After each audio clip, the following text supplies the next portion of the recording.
Highlight of New Zealand के सामने भारतीय बल्लेबाजों का अफसोस। सलमान न्यूजीलैंड की तरफ से बेमिसाल 300 के आंकड़े को पार किया और भारत के सामने रख दिया बेमिसाल 300 का आंकड़ा। अगर आप भी सोचते हो कि यह भारत की बल्लेबाजी किसने सबसे ज्यादा रन बनाया और किसने भारत को जिताया, तो आप इस प्यारा सा वीडियो में कमेंट करना है और उस चैनल को सब्सक्राइब कर लेना है। हम बात करने वाले हैं जब न्यूजीलैंड के सामने भारतीय बल्लेबाजों का अफसोस सिनेमा और भारतीय गेंदबाजों का द एंड वाला दिख रहा था करियर, जहां पर भारतीय गेंदबाजों ने न्यूजीलैंड की बल्लेबाजी के सामने पूरी तरह से तहस नहस दिखी और न्यूजीलैंड की तरफ से विलियंग और डेविड कॉनवे ने बेहतरीन शुरुआत दिलाई।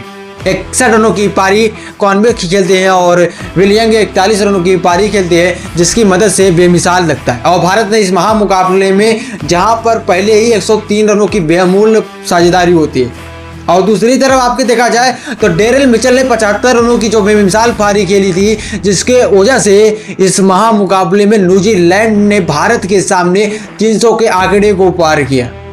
जहां हर्षित राणा 2 विकेट लेते हैं और रविंद्र जडेजा 2 विकेट लेते हैं, बाकी गेंदबाजों का 1 विकेट और बाकी गेंदबाजों का खाता नहीं खुलता और न्यूजीलैंड ने 7 विकेट के नुकसान पर 300 के आंकड़े को पार किया। उसके वजह देखा जाए तो भारतीय बल्लेबाजों में जब रोहित शर्मा आते हैं 2 फुल शॉट पे बेहतरीन 2 छक्के लगाते, तो लोगों के मनों में एक ही सवाल आता है, क्या रोहित जैसा शर्मा हिटमैन शर्मा है? रोहित ने बेमिसाल बल्लेबाजी किया। रोहित ने अपने सूझबूझ की बल्लेबाजी कर रहे थे, पर दुर्भाग्यपूर्वक औसत की वजह से अपने हर गेंद पर हिटिंग शॉट खेलने के कारण उनका विकेट गिरता है।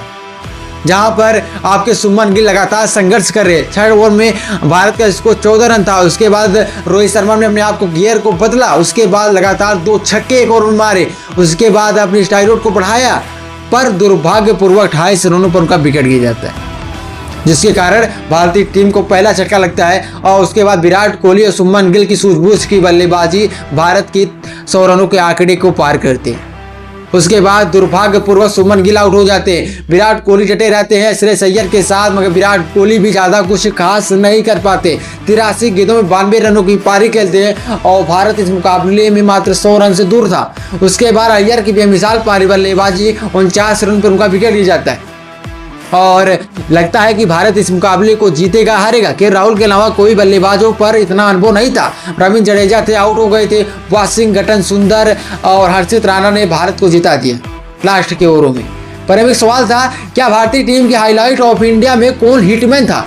हाईलाइट ऑफ इंडिया में कौन भारत की तरफ से सबसे ज्यादा रन बनाया? हाईलाइट ऑफ इंडिया की तरफ से सबसे ज्यादा विकेट कौन लिया? ये सब कुछ हम आपको बता दिए। जहां पे आपके विराट कोहली ने 92 रनों की बेमिसाल पारी खेली, आपके हर्षित राणा ने 24 रन बनाए और बेमूल 2 विकेट लिया।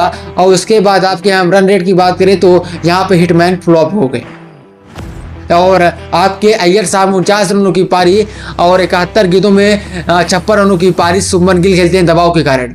लगातार उनकी फुल बल्लेबाजी फ्लॉप दिखती है।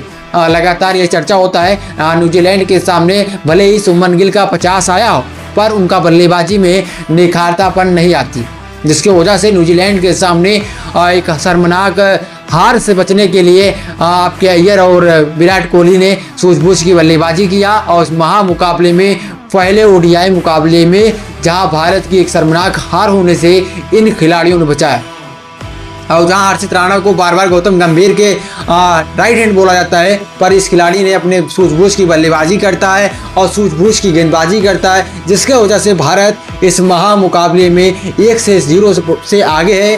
पर आप वीडियो को लाइक करना है, कमेंट करना है और ये वीडियो कैसी लगी, आप भी भारतीय टीम के फैन हैं तो आप सब्सक्राइब जरूर करिए।